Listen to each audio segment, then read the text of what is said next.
Bismillahirrahmanirrahim. Assalamualaikum warahmatullahi wabarakatuh.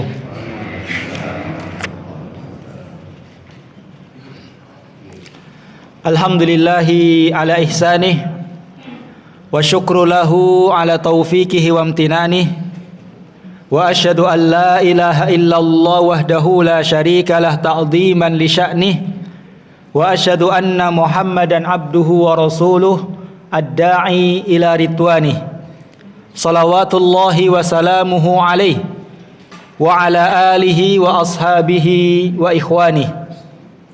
Allahumma inna nas'aluka ilman nafi'an wa rizqan tayyiban wa amalan mutaqabbalan. Allahumma ya muqallibal qulub tsabbit qulubana ala dinik wa ya musarrifal qulub sarrif qulubana ila ta'atik. Amma ba'du, kaum muslimin muslimat, Bapak Ibu, adik-adik jamaah kajian Masjid Al-Ikhlas dan para pemirsa dimanapun berada yang semoga senantiasa dimuliakan oleh Allah Subhanahu wa taala. Alhamdulillah, kita bersyukur kepada Allah Subhanahu wa taala atas segala limpahan nikmat yang Allah berikan kepada kita, sehingga pada kesempatan kali ini alhamdulillah kita dapat menjalankan berbagai macam amal ibadah yang sangat agung nilainya di sisi Allah Subhanahu wa taala, yaitu menjalankan salat subuh dengan berjamaah dengan seluruh rangkaian amal ibadahnya, kemudian dilanjutkan dengan ibadah yang lain yang juga ibadah yang sangat agung, yaitu thalabul ilmi. Kita memohon kepada Allah Subhanahu wa taala agar memberikan kepada kita tambahan-tambahan ilmu yang bermanfaat, ilmu yang dapat kita amalkan dan amalan-amalan yang diterima oleh Allah Subhanahu wa taala. Kaum muslimin muslimat rahimani Allah wa iyyakum jami'an. Ya, di sini ya saya diminta untuk menyampaikan satu tausiah menggantikan Ustadz yang berhalangan hadir. Ya, harusnya Ustadz siapa, Pak? Beliau lagi sakit ya. Ya, Ustadz Ahmad beliau lagi sakit, kita doakan syafahullah. Ya, semoga Allah segera memberikan kepada beliau kesembuhan, kesehatan. Ini kajian sampai jam berapa, Pak? Sampai jam berapa, Pak? Nanti disesuaikan. Sampai jam berapa kajiannya? 5:30. Hah? Cepat ya. Taib, jamaah rahimani Allah wa iyyakum, insyaallah pada kesempatan kali ini ya kita akan menyampaikan satu pembahasan yang sangat penting untuk kita sampaikan, karena memang pembahasan tersebut adalah pembahasan yang sangat diperhatikan oleh Allah Subhanahu wa taala, yaitu tentang perkara rizki. Jadi insyaallah ya pada kesempatan kali ini kita akan membahas ya tentang permasalahan rizki. Permasalahan rizki merupakan ya perkara yang sangat penting bagi kita, karena tidak kita pungkiri, kita ya orang-orang dewasa, orang-orang yang sudah memiliki tanggungan, ya kita sangat sibuk untuk mencari rizki. Bahkan mungkin hampir banyak dari waktu kita, tenaga kita, pikiran kita, kita habiskan untuk usaha mencari rizki. Benar atau tidak, Pak? Ya, jadi hampir semua waktu kita, tenaga kita, pikiran kita, ya kita gunakan untuk usaha mencari rizki. Dan perkara tentang rizki ini juga perkara yang sangat diperhatikan oleh Allah Subhanahu wa taala. Terbukti bahwasanya Allah Subhanahu wa taala menyebutkan kata rizki di dalam Al-Qur'an itu disebutkan banyak sekali. Ya, tidak kurang dari 123 kali Allah menyebutkan kata rizki di dalam Al-Quran. Ini penyebutan yang sangat banyak.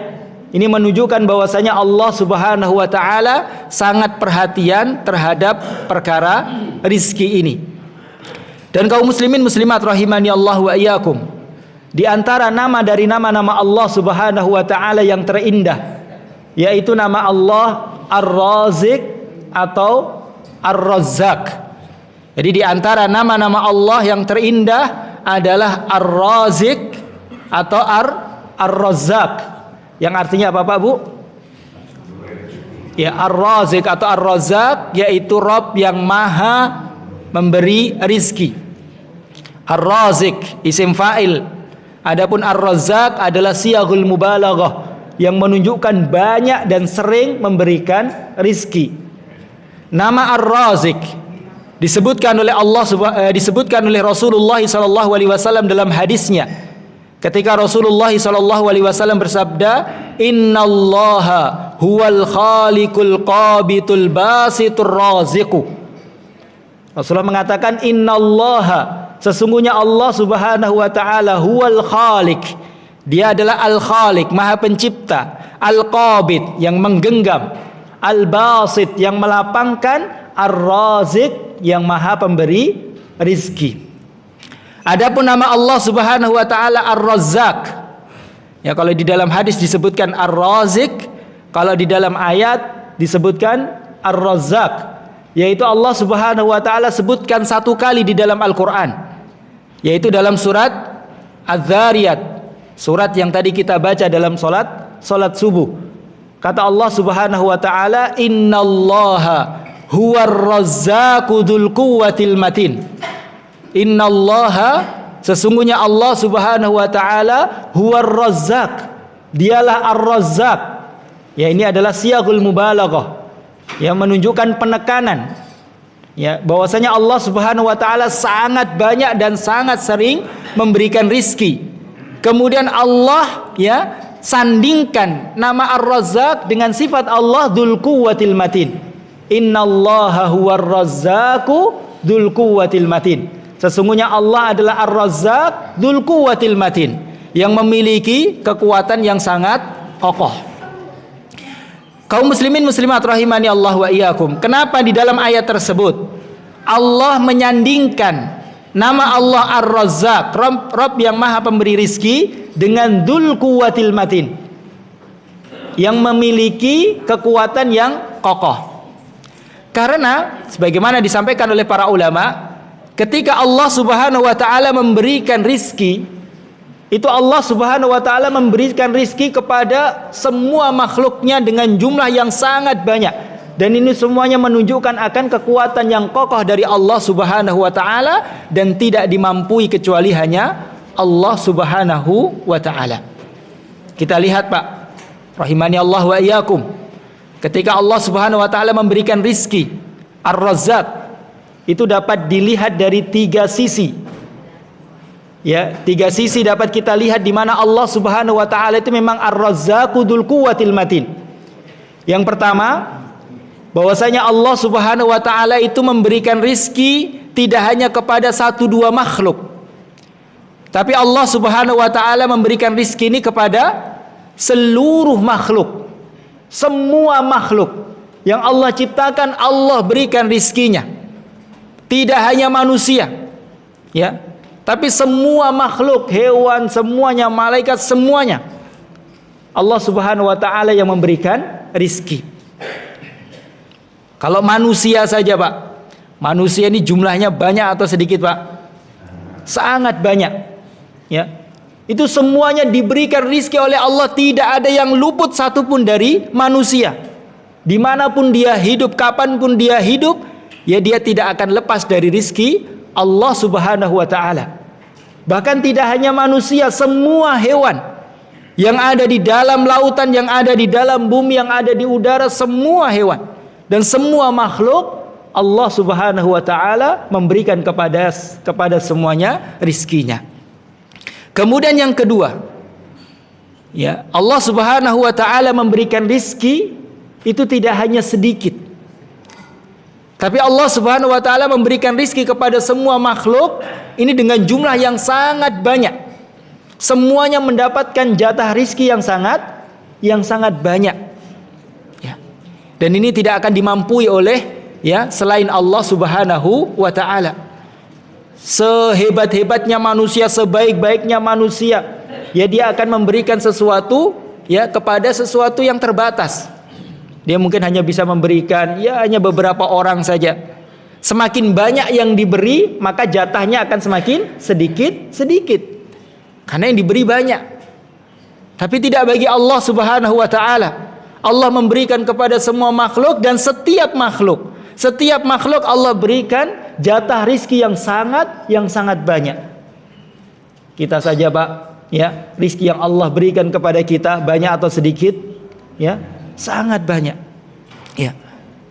Bahkan Allah menegaskan, ya, kalau seandainya kita mau menghitung nikmat yang Allah berikan kepada kita, rizki yang Allah berikan kepada kita, ya, maka kita tidak akan sanggup untuk menghitungnya. Ya. Kemudian yang ketiga, ya, Allah Subhanahu wa taala itu memberikan rizki tidak hanya sekali, dua kali, tiga kali, tapi Allah memberikan rizki itu sepanjang waktu. Sepanjang waktu, tidak putus-putus rizki Allah Subhanahu wa taala. Manusia Pak, sehebat apapun dia kalau memberikan sesuatu, yaitu terbatas waktu, sekali, dua kali, tiga kali, tidak bisa terus menerus. Ya, tapi rizki Allah Subhanahu wa taala yang Allah berikan kepada kita tidak pernah terputus. Setiap detik, setiap kita bernafas itu adalah rizki dari Allah Subhanahu wa taala. Oleh karenanya, ya, Allah Subhanahu wa taala menyandingkan sifat Allah Ar-Razzaq Dzul Quwwatil Matin.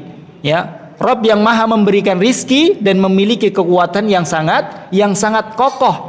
Ya, karena itu tidak akan dimampui kecuali hanya Allah Subhanahu wa taala. Dan ketika Allah memberikan rizki, ketika kita memikirkan tentang rizki Allah, maka itu semuanya menunjukkan akan besarnya kekuatan Allah Subhanahu wa taala. Kemudian kaum muslimin muslimat rahimani Allah wa iyyakum. Ya. Dari nama Allah Subhanahu wa taala Ar-Razik atau Ar-Razzaq, ya, maka dapat kita ambil salah satu dari sifat Allah Subhanahu wa taala. Karena memang semua nama Allah itu mengandung sifat dari nama tersebut. Ini satu kaidah dalam ilmu asma dan sifat. Setiap nama Allah itu pasti mengandung sifat dari nama tersebut. Oleh karenanya bab tentang sifat-sifat Allah itu lebih luas daripada bab tentang nama-nama Allah. Ya. Makanya sifat-sifat Allah jauh lebih banyak daripada nama-nama Allah, karena satu nama itu pasti mengandung minimalnya satu sifat dari nama tersebut. Dan ini ya kekhususan bagi Allah dan kekhususan bagi Rasulullah sallallahu alaihi wasallam, di mana namanya mengandung sifat dari nama tersebut. Dan ini berbeda dengan manusia. Ini berbeda dengan kita, Pak. Ya, terkadang orang itu memiliki nama-nama yang bagus. Ya, nama-nama yang penuh dengan harapan, penuh dengan doa, tapi tidak mesti ya dia memiliki sifat dari nama tersebut. Contohnya Pak, contohnya ada, ini kalau ada yang kesamaan nama ini bukan dengan sengaja ya, karena tidak tahu ini. Contoh misalnya kalau ada nama orang, ya, namanya Soleh. Ada Pak yang namanya Soleh? Tapi di sini nggak ada kan ya? Ada orang yang namanya Soleh, tapi nggak mesti orang tersebut orang yang soleh, ya. Bisa jadi orang yang toleh, ya. Ada orang yang namanya siapa? Selamat misalnya. Ada Pak di sini namanya? Oh, nggak jadi, nggak jadi. Yang nggak ada saja. Apa Pak namanya? Namanya Bejo misalnya ya. Ada namanya di sini Pak Bejo? Ada juga? Oh, enggak ada ya. Misalnya namanya Bejo gitu. Bejo itu artinya apa sih Pak? Bejo, ya, beruntung. Tapi enggak mesti dia memiliki sifat bejo. Malah justru bisa jadi ya malah kebalikannya. Karena memang manusia tidak mesti memiliki sifat dari nama-namanya. Tapi Allah Subhanahu wa taala, setiap nama Allah mengandung sifat dari nama tersebut. Maka dari nama Allah Ar-Razzaq atau Ar-Razik dapat kita ambil salah satu sifat Allah Subhanahu wa taala, yaitu bahwasanya Allah adalah Rabb yang banyak memberikan rizki. Allah Subhanahu wa taala banyak memberikan rizki. Allah Subhanahu wa taala tegaskan di dalam banyak ayat. Di dalam surat Hud, Allah Subhanahu wa taala berfirman, "Wa ma min dabatin fil ardi illa 'alallahi rizquha." Dan tidak ada satupun hewan melata yang hidup di atas permukaan bumi ini. Tidak ada satupun makhluk yang hidup di atas muka bumi ini illa 'alallahi rizquha, kecuali Allah yang menanggung rizkinya. Allah jamin rizkinya, Allah yang memberikan kepadanya rizkinya. Bahkan kalaupun makhluk hidup tersebut tidak bisa mencari rizkinya sendiri, tidak tahu keberadaan rizkinya di mana, dia tidak bisa mencari rizkinya sendiri, maka Allah Subhanahu wa taala yang mengantarkan rizkinya kepadanya. Dalam surat Al-Ankabut, Allah Subhanahu wa taala berfirman, "Wa ka'ayyim min dabatin fil ardi wa ka'ayyim min dabatin la yahmilu rizqaha Allahu yarzuquha wa iyyakum." Kata Allah Subhanahu wa taala, betapa banyak hewan melata, makhluk hidup, ya, yang dia tidak bisa mencari rizkinya sendiri. Allahu yarzuquha wa iyyakum. Maka Allah Subhanahu wa taala lah yang mengantarkan rizkinya kepadanya, dan Allah yang memberikan kepada kalian rizki. Ya. Terkadang Pak kita melihat, ya, terkadang kita berpikir melihat hewan ini sangat lemah, jalan saja susah. Terkadang kalau sudah terbalik badannya susah lagi, ya, membalikkan lagi badannya, ya, jalannya susah, ya. Terkadang kita mikir bagaimana dia mendapatkan makannya dan seterusnya. Tapi Allahu yahmilu rizqaha, Allah yang mengantarkan kepadanya rizkinya. Ya.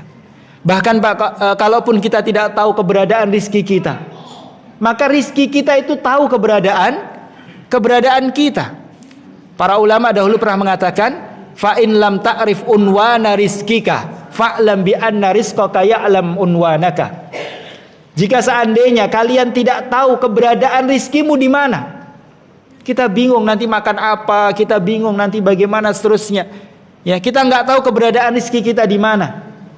Ya, fa'lam bi anna rizqaka ya'lam unwanaka. Maka ketahuilah bahwasanya rizkimu itu tahu keberadaan dirimu di mana. Maka dari sini kaum muslimin muslimat rahimani Allah. Maka dari sini sebagai seorang mukmin, maka tentunya kita tidak takut, kita tidak khawatir dengan rizki di masa depan kita, karena kita punya Rabb Allah Subhanahu wa taala, yang mana Allah adalah Ar-Razzaq, Rabb yang banyak memberikan rizki. Maka kita yakin bahwasanya Allah Subhanahu wa taala pasti akan terus dan selalu memberikan rizki kepada kita. Ya. Kaum muslimin muslimat rahimani Allah wa iyyakum. Ya, walaupun Allah Subhanahu wa taala telah menjamin rizki kita, ya, telah menjamin rizki kita, telah menentukan rizki kita, akan tetapi Allah Subhanahu wa taala tetap perintahkan kita agar kita ini juga bekerja memaksimalkan usaha untuk menjemput rizki tersebut. Allah menjamin rizki kita, Allah memberikan rizki kepada kita, dan itu pasti. Tapi di samping itu Allah perintahkan kita agar kita berusaha, tidak hanya pangku tangan, tidak hanya diam menunggu rizki itu datang, tidak. Tapi Allah perintahkan kita agar kita ini berusaha, bekerja, bahkan memaksimalkan usaha untuk menjemput rizki tersebut. Lihat dalam surat Al-Jumu'ah, ketika Allah Subhanahu wa taala Ia memerintahkan kita untuk bersegera dalam mendatangi salat Jumat. Kata Allah Subhanahu wa taala berfirman, "Ya ayyuhalladzina amanu idza nudiya lis-salati min yaumil jumu'ah fas'au ila dzikrillahi wa dzarul bai'." Wahai orang-orang yang beriman, jika diserukan kepada kalian panggilan untuk menghadiri salat Jumat, fas'au ila dzikrillah, maka bersegeralah untuk mengingat Allah. Maksudnya bersegeralah untuk menghadiri salat Jumat, wa dzarul bai', dan tinggalkan semua jual beli. Ya, di situ disebutkan jual beli karena memang mayoritas kesibukan manusia jual beli. Tapi di situ adalah tinggalkan seluruh pekerjaan. Yang jualan tinggalkan jualannya, yang bertani tinggalkan pertaniannya, dan seterusnya.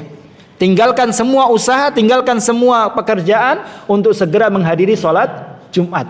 Kemudian kata Allah berikutnya, fa idza qudiyatis salatu fantashiru fil ardi wabtaghu min fadlillah. Tapi ketika salat itu sudah selesai ditunaikan, fa idza qudiyatis shalah Fantashiru fil ardi. Maka hendaknya kalian menyebar di atas permukaan bumi ini. Wabtaghu min fadlillah, untuk mencari ya karunia dari Allah. Itu adalah perintah Allah agar kita ini bekerja.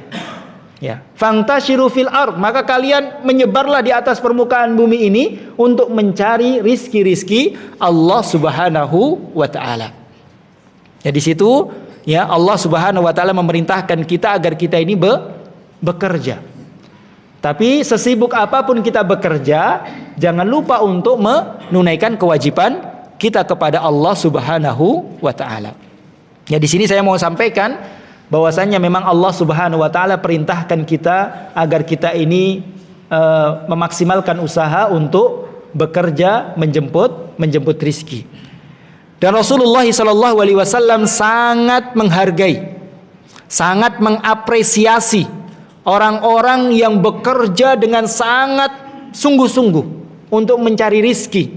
Ya, walaupun ya hasilnya itu sedikit atau banyak, tapi Rasulullah mengapresiasi ya seseorang yang bekerja keras, ya berusaha maksimal ya untuk menjemput rizki. Disebutkan dalam hadis riwayat Imam Bukhari, Rasulullah sallallahu alaihi wasallam bersabda, la an yahtatiba ahadukum huzmatan ala dhahri khairun min an yas'ala ahadan fayu'tiyahu aw yamna'ahu. Kata Rasulullah, ya la an yahtatiba ahadukum huzmatan ala dhahri. Jika seandainya salah seorang di antara kalian ya itu mengumpulkan kayu bakar, kemudian dia angkat di atas punggungnya, ya dia bawa di atas punggungnya kayu bakar tersebut yang dia kumpulkan, karena bekerja mencari kayu bakar. Khairun, maka itu lebih baik, jauh lebih baik min an yas'ala ahadan, daripada orang yang sekedar minta. Fayu'tiyahu aw yamna'ahu, entah dia itu diberi atau tidak diberi. Jadi di situ Rasulullah sallallahu alaihi wasallam mengapresiasi orang yang bersungguh-sungguh, ya walaupun hasilnya sedikit. Kita lihat orang cari kayu bakar itu, Pak. Itu luar biasa susahnya. Capek, dia harus mengumpulkan, dia harus pergi mencari, kemudian meminggulnya di atas punggungnya, dan hasilnya juga tidak seberapa. Hasilnya tidak seberapa, tapi kata Rasulullah, khairun, lebih baik min an yas'ala ahadan, daripada orang minta, mengharapkan orang-orang memberi dia. Ini Rasulullah mengapresiasi orang-orang yang bekerja keras. Ya. Dan kata Rasulullah sallallahu alaihi wasallam, ya bahwasanya makanan yang paling baik yang kita makan adalah makanan dari hasil jerih payah kita sendiri. Kata Rasulullah sallallahu alaihi wasallam, ma'akala ahadukum ta'aman qad khairun min an ya'mala min amali yadihi. Kata Rasulullah sallallahu alaihi wasallam, ya tidak ada makanan yang dimakan oleh seseorang yang lebih baik daripada makanan yang dia dapatkan dari ya jerih payah dia sendiri. Dia bekerja, ya dia dengan itu dia bisa makan, bisa memberikan makan kebutuhan makanan kepada keluarganya, maka ini jauh lebih baik. Ya, ini adalah makanan yang terbaik. Ya, jauh lebih baik daripada orang yang ya mengharapkan kebaikan orang lain, meminta-minta kepada orang lain. Artinya di sini kaum muslimin muslimat rahimani Allah wa iyyakum, bahwasanya Allah Subhanahu wa taala dan Rasulullah sallallahu alaihi wasallam memerintahkan kita agar kita ini berusaha, agar kita ini bekerja menjemput rizki, walaupun memang rizki itu sudah dijamin oleh Allah. Ya, kita kerja maupun kita tidak kerja, ya Allah pasti akan memberikan kepada kita rizkinya. Ya, tapi yang Allah inginkan bukan hasilnya, bukan seberapa banyak kita mendapatkan rizki, tapi yang Allah lihat adalah usaha kita. Kita lihat, Pak, rahimani Allah wa iyyakum. Kita lihat ya kisah Hajar. Ketika ditinggal suaminya yaitu Ibrahim alaihissalam. Hajar ketika itu bersama bayinya yaitu Ismail alaihissalam. Ya. Seorang wanita yang baru melahirkan anak bayi Ismail, ditinggal suaminya di padang pasir. Ya. Yang tidak ada kehidupan di dalamnya. Tidak ada air, tidak ada tumbuhan, tidak ada tanaman, tidak ada orang, tidak ada kehidupan di situ. Ditinggal dengan bayi kecil. Ya, bawa bekal tapi hanya sedikit, sehari sudah habis. Setelah itu, ya tidak ada lagi makanan. Ya, tidak ada lagi bekal makanan, minuman. Ya. Maka apa yang dilakukan oleh Hajar, Pak? Yang dilakukan oleh Hajar yaitu ya mencari bantuan, mencari air, mencari orang, mencari bantuan. Ya, sampai ya naik ke bukit Safa dan Marwah. Dan itu naik seorang wanita baru melahirkan wanita. Itu naik bukit, 2 bukit. Ya, bolak-balik di antara 2 bukit berapa kali? 7 kali. Ini capek atau tidak, Pak? Ini naik bukit, ya. Kemudian turun, naik 1 bukit lagi 7 kali, masing-masing 7 kali. Untuk mencari rizki, untuk mencari air, mencari makanan. Walaupun ternyata apa, Pak? Ya, Allah memberikan kepadanya rizki berupa air. Di mana air tersebut? Di mana? Sumber airnya di mana? Di samping bayinya, di samping Nabi Ismail alaihissalam. Ini kalau Allah mau bisa saja Allah langsung tunjukkan, Allah langsung berikan air itu tanpa ya harus Hajar bolak-balik ke bukit-bukit tersebut. Tapi memang Allah Subhanahu wa taala menginginkan agar hambanya ini berusaha terlebih dahulu, memaksimalkan usaha. Bahkan tidak hanya sekali, 2 kali, 7 kali bolak-balik mondar-mandir dua bukit. Kemudian setelah itu mungkin dia menyerah, mungkin sudah capek, kemudian baru Allah berikan, Allah tunjukkan ya air yang dia cari. Ini memberikan kepada kita pelajaran, Pak Bu rahimani Allah, ya agar kita ini berusaha terlebih dahulu, memaksimalkan usaha dan jangan khawatir hasilnya. Allah Subhanahu wa taala akan memberikan hasil yang terbaik. Oleh karenanya pernah dikatakan, ya, hasil itu tidak akan pernah membohongi usaha. Itu Pak ya. Hasil ya kebalikan. Usaha tidak akan membohongi hasil, ya seperti itulah. Ya. Jadi memang ya Allah melihat usahanya terlebih dahulu. Kemudian kaum muslimin muslimat rahimani Allah wa iyyakum. Usaha dalam mencari rizki, usaha dalam menjemput rizki ini ada 2. Usaha dalam menjemput rizki ini ada 2. Yang pertama adalah usaha duniawi, usaha langsung. Ya, usaha duniawi ini seperti ya bekerja sebagai pegawai, bekerja di pasar jual beli, sebagai petani, peternak dan yang lainnya. Dia bekerja dengan pekerjaan apapun. Maka dia telah berusaha dengan usaha duniawi, dengan usaha langsung, Dan usaha duniawi atau usaha langsung ini banyak dilakukan oleh manusia, bahkan hampir semua manusia menempuh usaha tersebut. Ya atau tidak, Pak? Iya. Ya, setiap hari orang itu bekerja, ya, dengan pekerjaannya masing-masing, menempuh usaha-usaha duniawi. Tapi perlu kita ketahui bahwasanya di sana ada macam usaha yang kedua. Usaha untuk menjemput rizki yang kedua yaitu usaha ukhrawi. Usaha tidak langsung. Ya. Usaha ukhrawi. Dan bisa jadi usaha ukhrawi ini, usaha tidak langsung ini justru pengaruhnya lebih besar daripada usaha duniawi untuk bisa mendapatkan rizki dari Allah Subhanahu wa ta'ala. Dan Allah perintahkan keduanya. Allah perintahkan kita untuk menempuh 2 usaha tersebut, usaha duniawi dan usaha ukhrawi. Hanya saja kebanyakan dari manusia, kebanyakan dari kita hanya menempuh usaha-usaha duniawi, ya, tapi kita melupakan usaha-usaha ukhrawi. Apa saja di antara usaha ukhrawi untuk mendatangkan rizki, ya, dari Allah Subhanahu wa taala? Yang pertama dan yang paling utama yaitu berdoa kepada Allah Subhanahu wa taala. Ya, berdoa kepada Allah.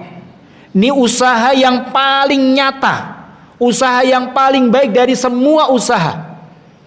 Entah itu usaha-usaha duniawi atau usaha-usaha ukhrawi, usaha yang paling baik untuk mendapatkan rizki dari Allah yaitu berdoa, meminta rizki tersebut kepada Rabb yang memberikan rizki. Ya. Dan kita tahu, ya, keajaiban rizki, keajaiban doa, kekuatan doa. Rasulullah jadikan doa ini sebagai senjata bagi seorang mukmin. Kata Rasulullah, ad-du'a'u silahul mu'min. Doa itu adalah senjata bagi seorang mukmin. Semua orang mukmin memiliki senjata tersebut. Senjata yang paling baik, senjata yang paling ampuh. Senjata untuk apa? Senjata untuk mendapatkan semua apa yang dia inginkan dari kebaikan-kebaikan dunia dan akhirat. Senjata yang dengannya bisa dia gunakan untuk menyelamatkan dirinya dari segala keburukan, ya, dunia dan keburukan akhirat, yaitu doa. Ya. Dan doa ini ajaib, Pak. Dengan doa, sesuatu yang mustahil untuk kita bisa dapatkan, bisa kita dapatkan, yaitu dengan doa. Oleh karenanya Imam Syafi'i pernah mengatakan, atahzi'u bid-du'a'i wa tasdari wa ma tadri bima sana'ad du'a. Ya. Atahza'u bid-du'a'i wa tasdari. Apakah kalian mau meremehkan, menyepelekan kekuatan doa? Wa ma tadri bima sana'ad du'a. Padahal kalian tidak tahu keajaiban, ya, sesuatu yang kita anggap mustahil bisa kita dapatkan dengan doa. Dan itu contohnya sangat banyak, ya. Contohnya sangat banyak. Contoh yang paling luar biasa tentang kekuatan doa ini kita bisa tahu, ya, para nabi. Dalam surat Al-Anbiya, di situ para nabi berdoa. Di antaranya adalah Nabi Zakaria alaihissalam. Nabi Zakaria itu menginginkan satu rizki dari Allah. Rizki apa, Pak? Berupa apa? Anak. Nabi Zakaria itu pengen memiliki anak, ya. Padahal umur beliau pada saat itu sudah sangat tua. Beliau sudah sangat tua. Kemudian ditambah lagi istrinya mandul. Nih Pak, kalau kita pergi ke dokter, pergi ke herbalis, pergi kemana, ya, kita cari orang yang spesialis dalam masalah, ya, anak misalnya. Kita datang, kita umur sudah sangat tua, istri mandul, ya, kemudian kita pengen punya anak dari istri tersebut. Kira-kira bisa atau tidak, Pak? Ya, secara akal mungkin susah, mungkin sesuatu yang mungkin dianggap mustahil. Tapi ternyata Nabi Zakaria punya anak atau tidak? Punya anak. Anak yang soleh, yaitu Nabi Yahya alaihissalam. Ya. Kenapa? Karena kekuatan doa. Disebutkan oleh Allah bahwasanya Nabi Zakaria itu terus berdoa. Berdoa dengan penuh harap, ya, penuh takut, penuh harap. Ya. Di antara doa beliau meminta anak disebutkan dalam surat Al-Anbiya. Allah Subhanahu wa taala berfirman tentang doa Nabi Zakaria, Rabbi la tadarni farda wa anta khairul warithin. Rabbi la tadarni farda. Wahai Rabbku, ya, janganlah engkau biarkan saya sendiri.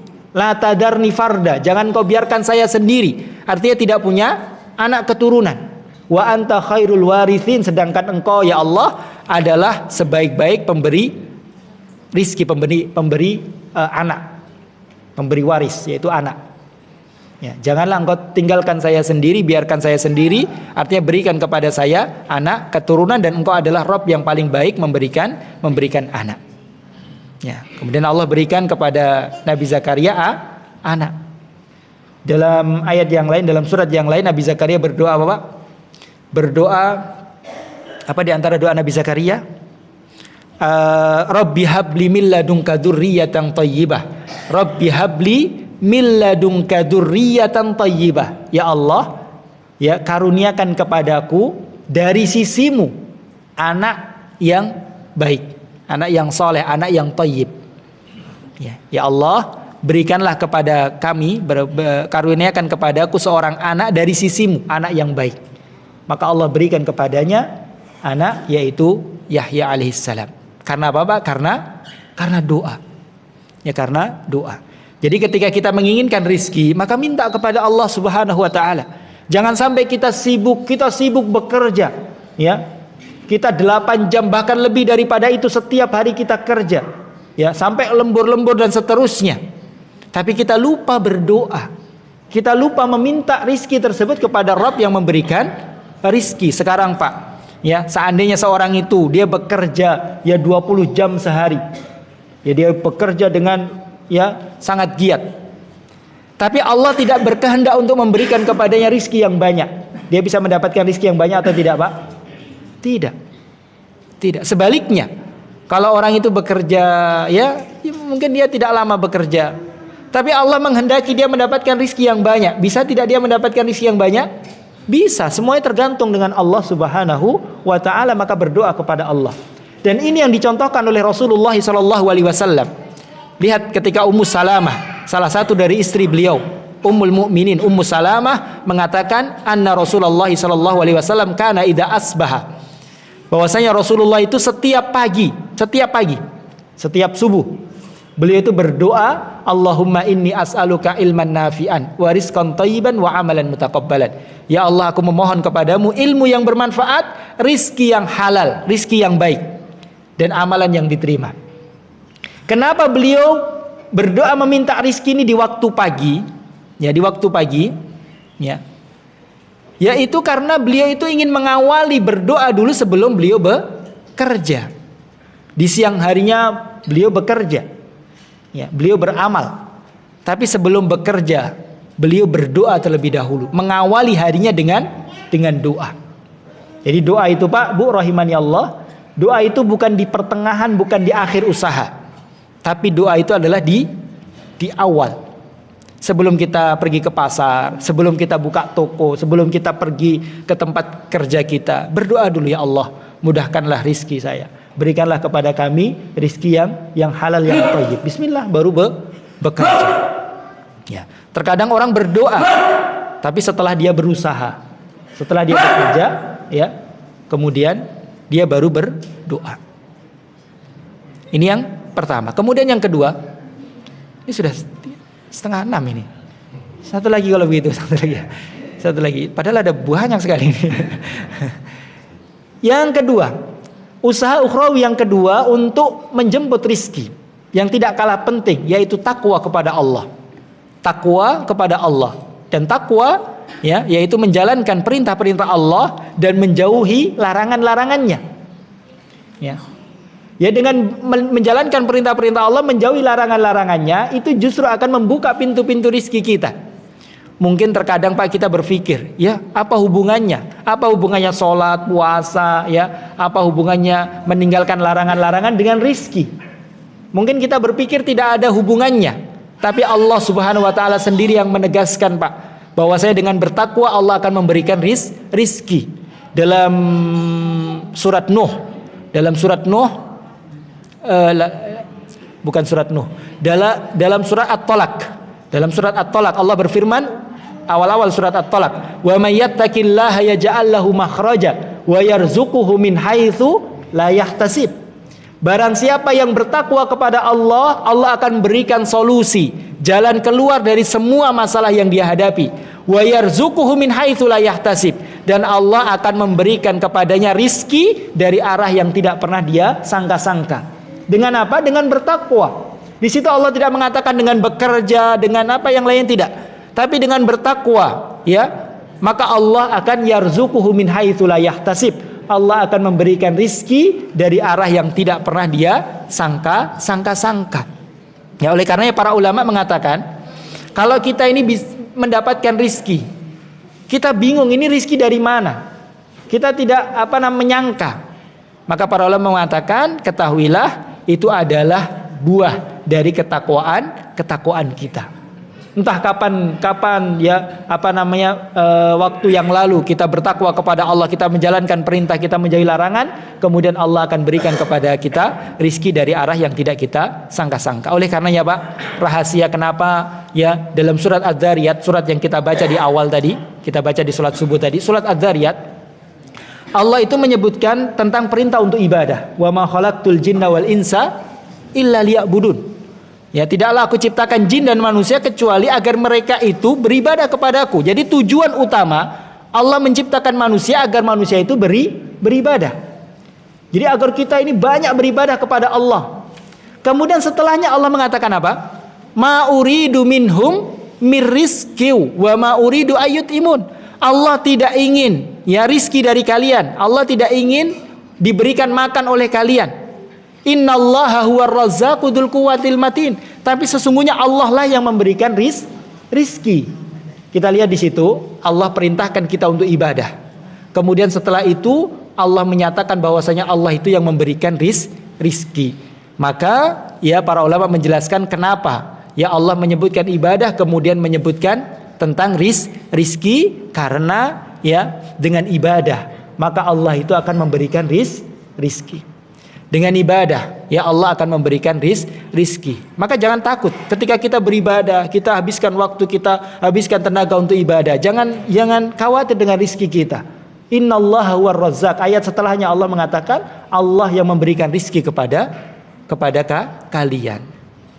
Oleh karenanya tidak boleh justru malah kita sibuk mencari rizki tapi lupa dengan perintah Allah sebelumnya, yaitu perintah untuk beribadah kepadanya. Justru disebutkan oleh Rasulullah, orang yang tidak beribadah kepada Allah, dia bermaksiat kepada Allah Subhanahu wa taala, dia tidak bertakwa, maka justru perbuatan dosa tersebut menghalangi dia untuk mendapatkan rizki. Kata Rasulullah, innar rajula la yuhramu minar rizki bidzanbi yusibuhu. Sesungguhnya seseorang itu akan dihalang-halangi dari rizkinya karena dosa yang dia lakukan. Ya. Seseorang akan dihalang-halangi dari rizkinya karena dosa yang dia lakukan. Ya. Ini sudah masuk ini. Ini alhamdulillah datang rizki nih Pak ya. Datang rizki. Cukup Pak? Cukup. Taib ya kita ya cukupkan sampai sini.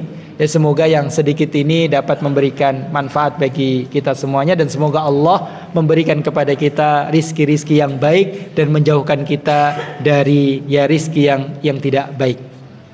Subhanakallahumma bihamdika asyhadu an la ilaha illa anta astaghfiruka wa atubu ilaik. Wassalamualaikum warahmatullahi wabarakatuh.